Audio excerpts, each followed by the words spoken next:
My name is Anna Carter. I'm 31 years old, and for the longest time, I genuinely believed family meant sacrifice.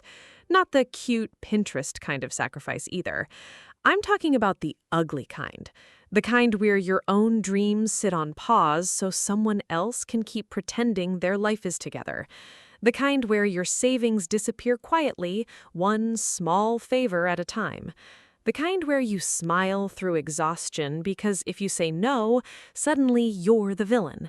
And honestly, I didn't even realize how deep I was in it until the night my entire family toasted my younger brother like he was some self-made genius, while I was secretly paying for half his life. That's the funny thing about being the responsible one. Nobody notices until you stop.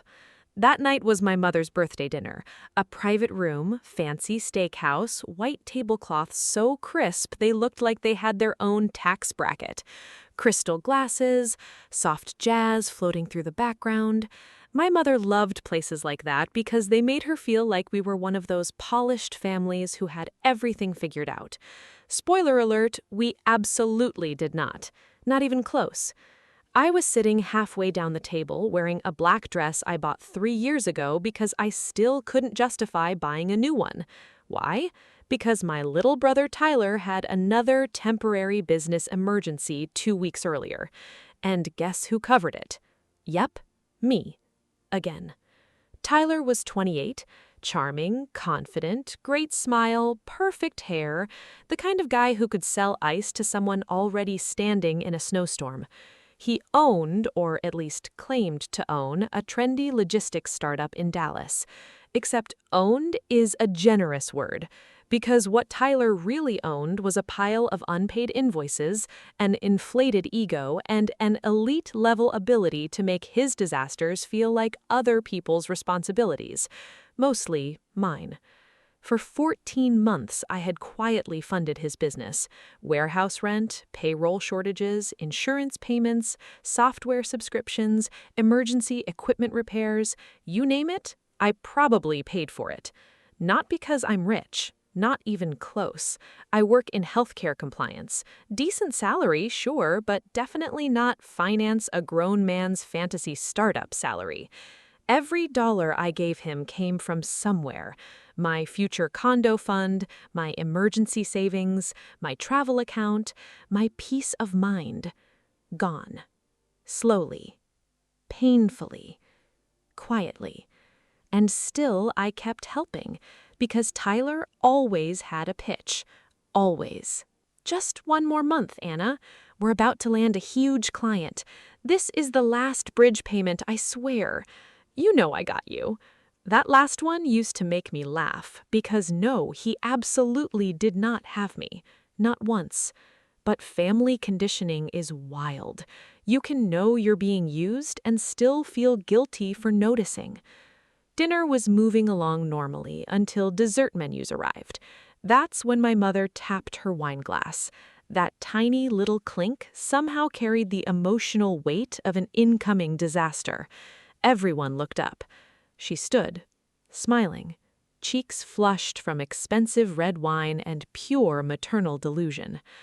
"I just want to say," she began, placing one manicured hand dramatically over her chest, "how proud I am of my son. Here we go."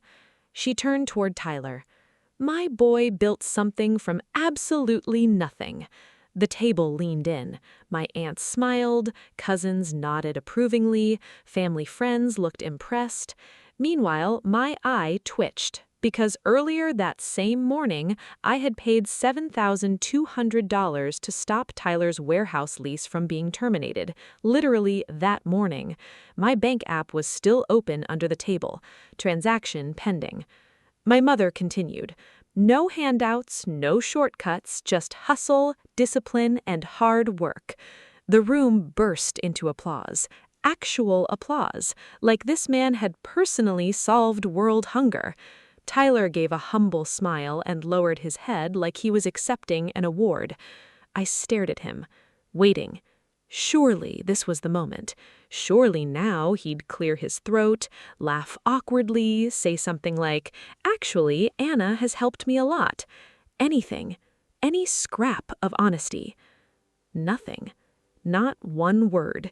He absorbed every clap, every compliment, every lie, like sunlight. And something inside me finally snapped. Not loudly, not dramatically, just cleanly, like a rope finally breaking after being stretched too far. Then my mother turned toward me. Big smile. "Anna, sweetheart," she said, "you must be so proud of your brother." That was it. That was the moment. The final straw didn't come with fireworks. It came with a smile. I smiled back. Slowly. Reached under the table, locked my phone, placed it face up beside my dessert spoon, and said, calmly, "Absolutely." Tyler visibly relaxed. Big mistake. Then I added, "And if he really did all this on his own, I'm sure he'll be just fine without the $7,200 I paid for him this morning." Silence. Not awkward silence, not normal silence, disaster-level silence.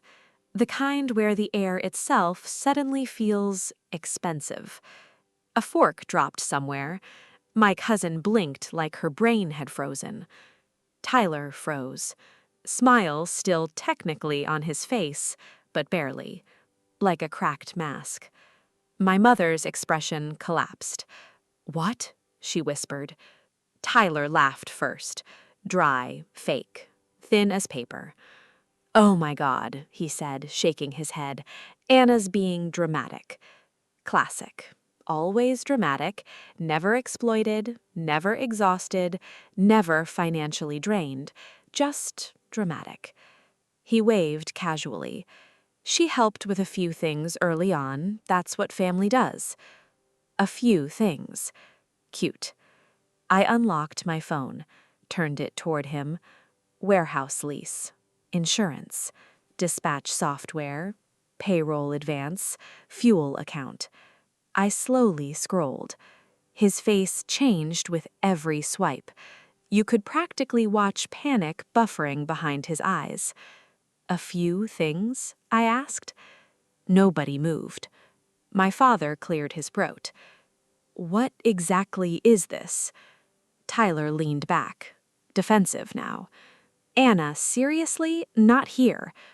"Oh, now location matters? Interesting." I folded my hands. "Why not here? You were comfortable taking credit here." A few people inhaled sharply. My aunt looked like she wanted to disappear into her napkin. Tyler's jaw tightened.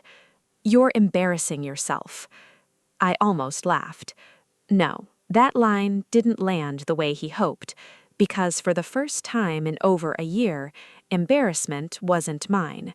It was finally sitting in the right seat. "No, Tyler," I said quietly. "I funded your image." That landed. Hard. His face turned red.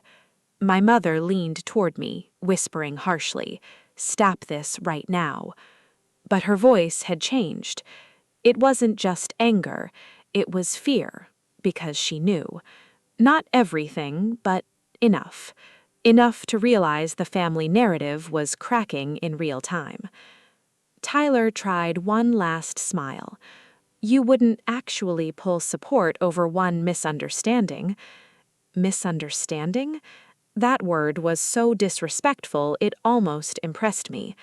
I opened my email, clicked a confirmation, and turned the screen toward him. "I already canceled." He stared, blinking, like maybe reality would reload if he waited long enough. It did not.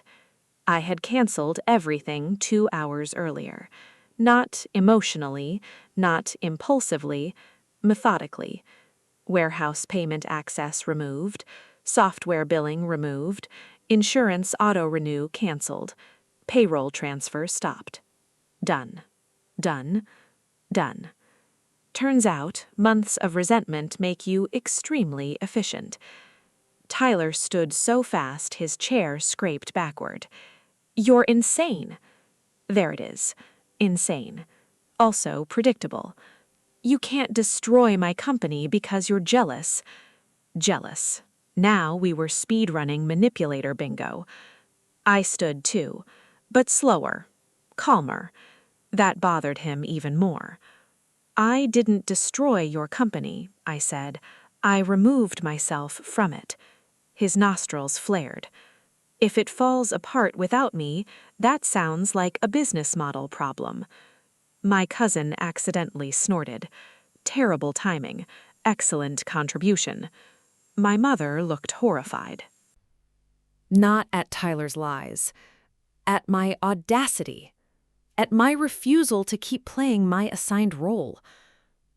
"Anna," she hissed, "fix this." That sentence hit harder than everything else. Not, "Are you okay?" Not, "Why didn't you tell us?" Not, "Is this true?" Just, "Fix this." Because apparently that was my role. Fix. Absorb. Finance. Smile. Repeat. Something cold settled inside me. Not rage. Clarity. The kind that arrives so late it almost feels offensive. I grabbed my purse, looked around the table, at all these people who loved the version of me that was useful, then smiled. "Enjoy dessert. And don't worry, since Tyler's self-made, I'm sure he can cover the bill." Then I walked out.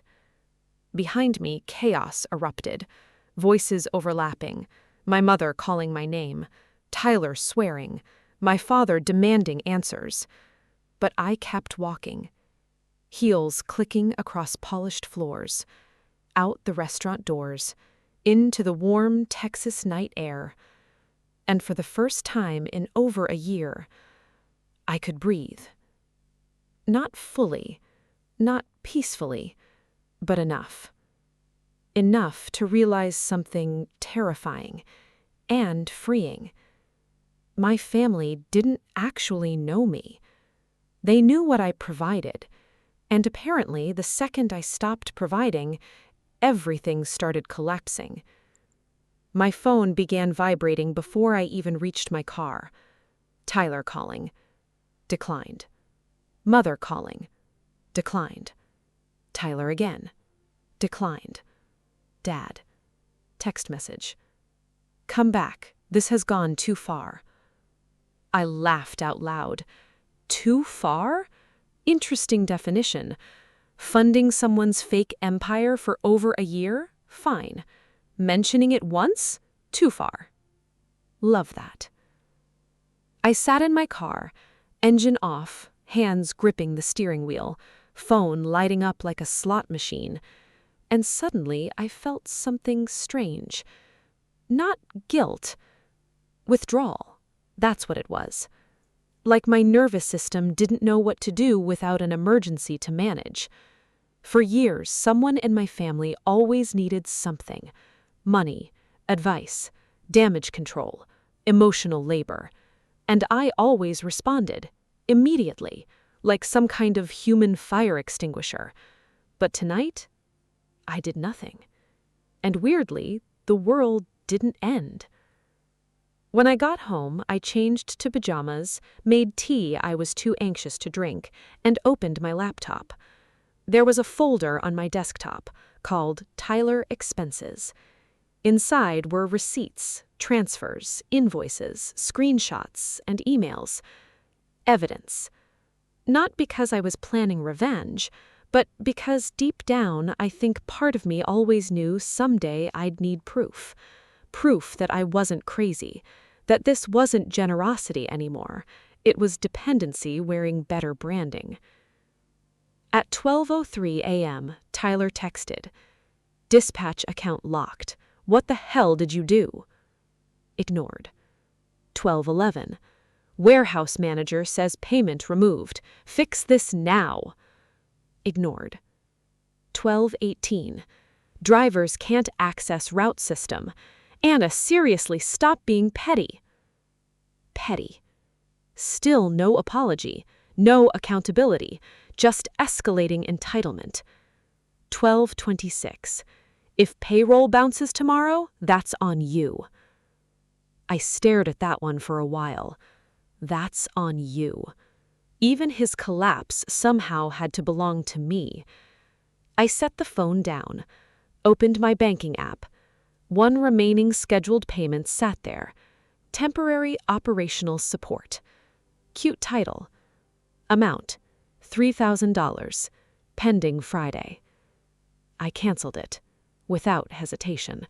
Then, in the memo notes, I typed, "Stand on your own 2 feet." Confirmed. Done. My heart was pounding so hard I could hear it. But underneath the anxiety was something else. Something unfamiliar. Relief. Small, fragile, but real. Like opening a window in a room you didn't realize was suffocating you. At 1:07 a.m., one final text came through. "You're dead to me." I stared at it, then laughed. Because, honestly, if financial boundaries can kill a relationship, that relationship was already on life support. I turned my phone face down, went to bed, and for the first time in months, I slept. Not perfectly, not peacefully, but uninterrupted. And weirdly, that felt like the beginning of something. Not revenge, not victory, just space. The kind you only notice after someone finally stops standing on your chest. And the next morning, everything got worse. The next morning, I woke up to 27 missed calls. 27 before 8:30 a.m. That alone should tell you everything you need to know about my family's relationship with boundaries. My phone screen looked like a crime scene. Tyler, Mom, Dad, Tyler, unknown number. Probably another crisis I was somehow expected to solve before coffee. I stared at the screen from my bed, hair a mess, face pressed into my pillow, and just laughed. Not because anything was funny, but because, for the first time, the chaos was happening without my participation. That felt weirdly illegal, like I was skipping a responsibility I never actually signed up for. There was one voicemail from my mother. I played it. "Anna," she said, voice shaky and sharp at the same time, which was honestly her emotional signature. "Call me immediately. Your brother is spiraling." Spiraling. Interesting choice of words. Not apologizing, not reflecting, not taking accountability. Spiraling. Like his business collapsing overnight was some random weather event, and definitely not the natural consequence of building an empire out of my checking account. I deleted the voicemail. Then made coffee. Slowly. Intentionally. Like a woman reclaiming basic human rights. That morning coffee tasted ridiculous. Not because it was particularly good, but because I drank the whole thing without someone texting me about payroll. Luxury. At work, I tried to focus. Keyword, tried. By 10:14 a.m., Tyler had texted 14 times. The messages were a masterpiece of emotional instability. First came anger. "You're unbelievable." Then blame. "This is all because you're bitter." Then guilt. "Mom hasn't stopped crying." Then panic. "Payroll bounced." Then bargaining. "Just cover this week and we'll talk later." And finally, my personal favorite, "You're ruining the family." Ah, yes, the family. That magical institution held together entirely by my debit card, apparently. I showed the texts to my best friend, Maya, during lunch. Maya was one of those rare people who had the emotional clarity of a therapist and the patience of absolutely no one. She read them, looked at me, then said, "Girl, your brother doesn't need an investor. He needs a reality check and maybe a spreadsheet." I nearly choked on my salad. She wasn't wrong. Do not cave, she added. That was the thing. Everyone assumes boundaries are hard in the moment you set them. Nope, that part was weirdly easy. The hard part is the hangover, the emotional detox, the hours afterwards when your brain starts gaslighting you. Maybe I overreacted. Maybe I should have waited. Maybe family deserves one more chance. That's the trap. Not the original exploitation, the guilt that follows when you finally stop tolerating it. By 2 p.m., my father finally texted, "Can you come by tonight?"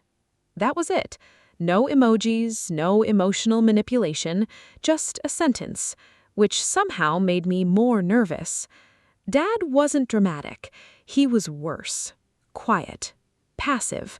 The kind of man who could watch a fire spread through the house and calmly suggest everyone lower their voices.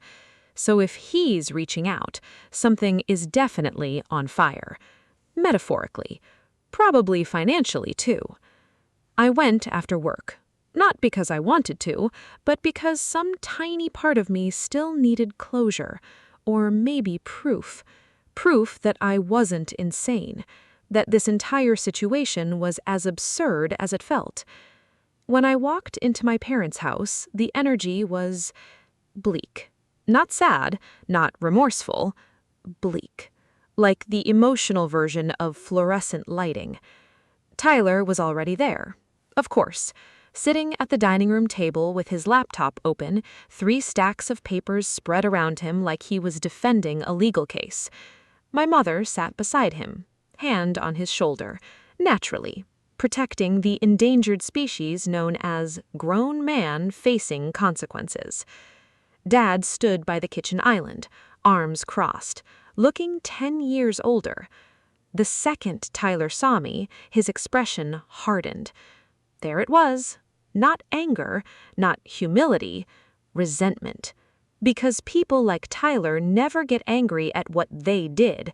They get angry when the audience stops cooperating. "Finally," he snapped. Cute.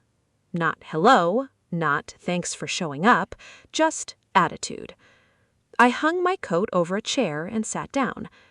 "What's this?" Tyler shoved a paper toward me. An invoice. Past due. Warehouse balance. $12,480. Oh, wow. Look at that. Consequences with numbers. "You need to help me cover this," he said. I actually laughed. Out loud.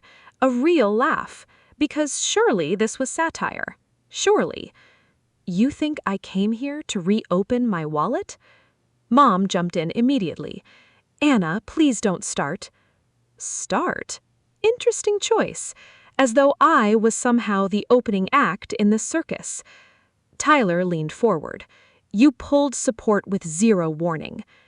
0 warning. That was rich. I stared at him.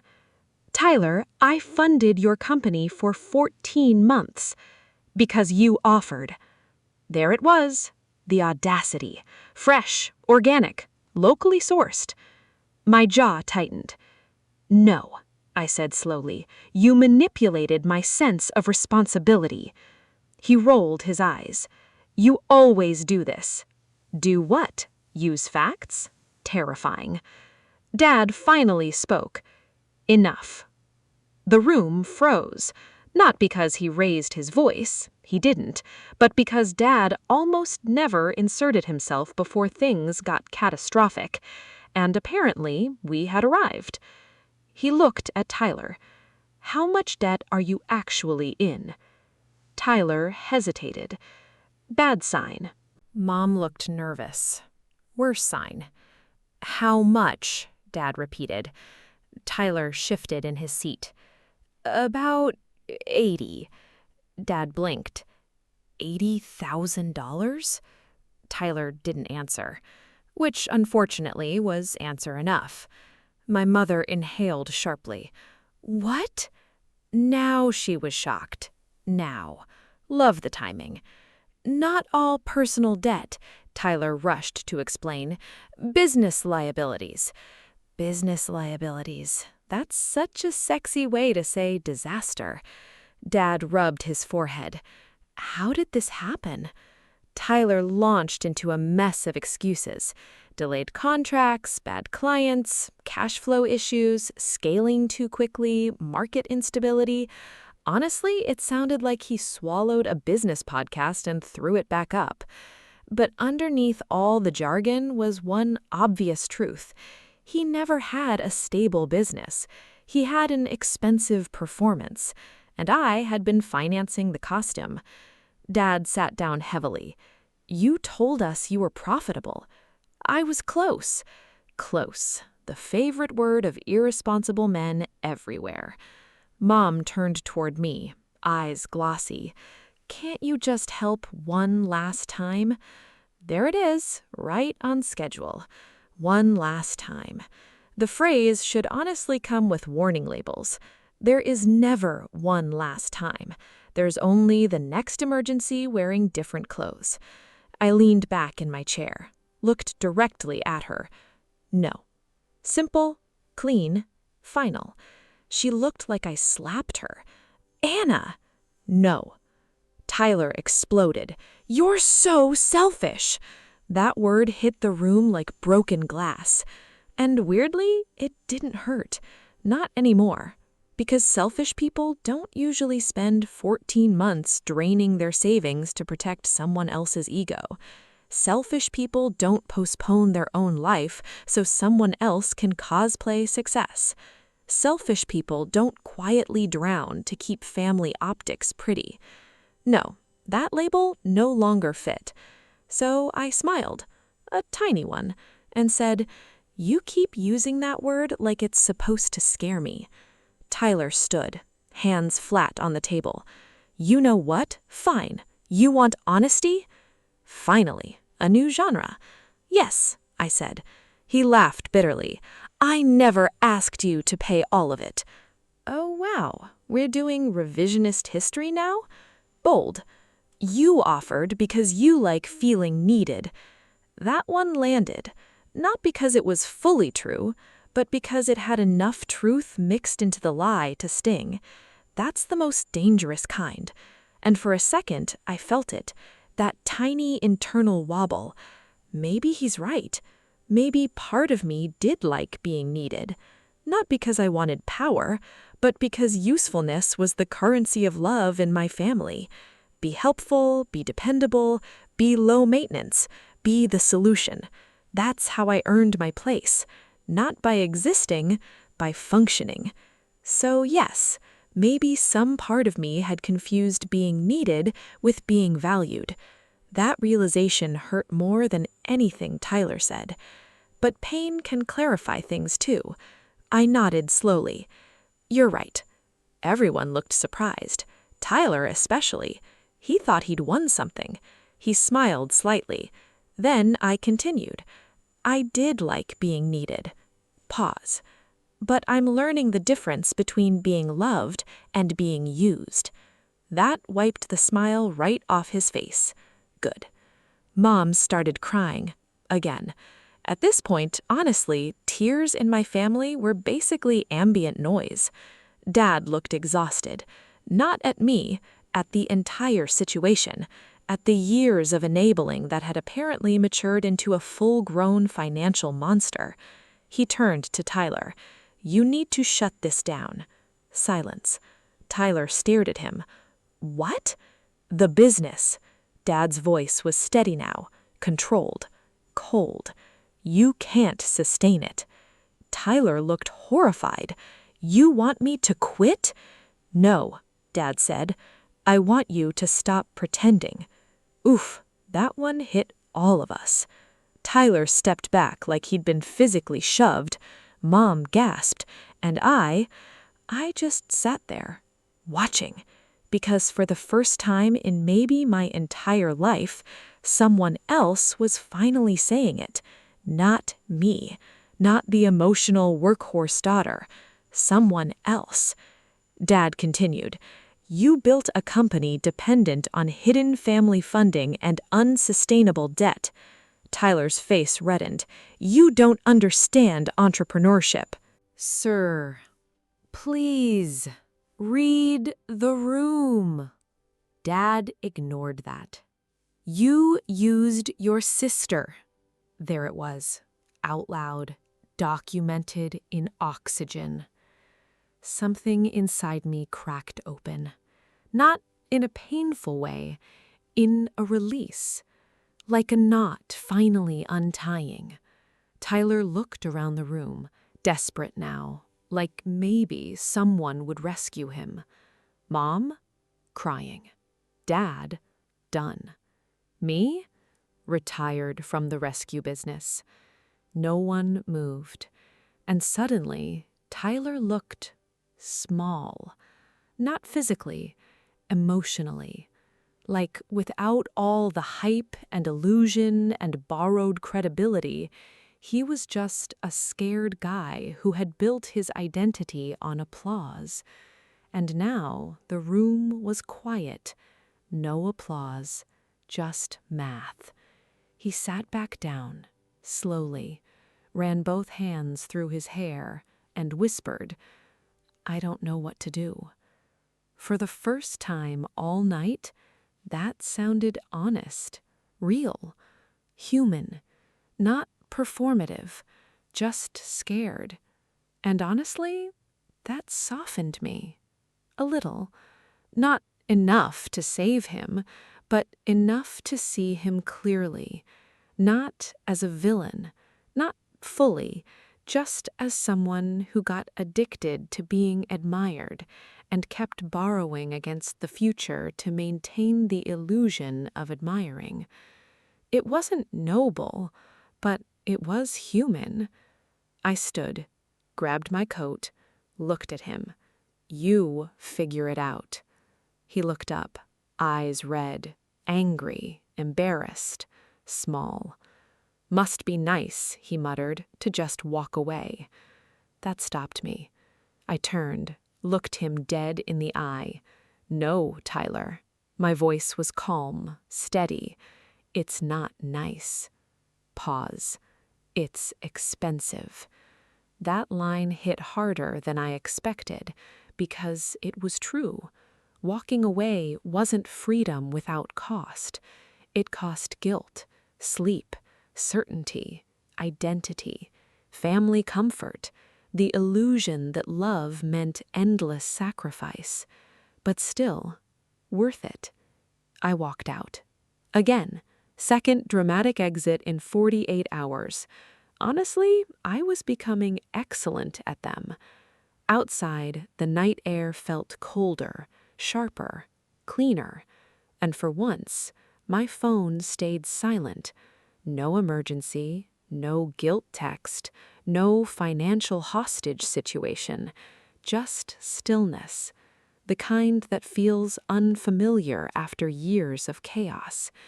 And as I drove home, one thought kept repeating in my head, not as fear, not as grief, as truth. If someone can only love you the version of you that keeps them comfortable, they don't actually love you. They love your utility. And once you realize that, everything changes, even if it breaks your heart first. 3 days later, Tyler's company officially collapsed, and that's when things got really messy. The kind of messy no amount of family denial could hide. And somehow, that's exactly when my real life finally started. The end.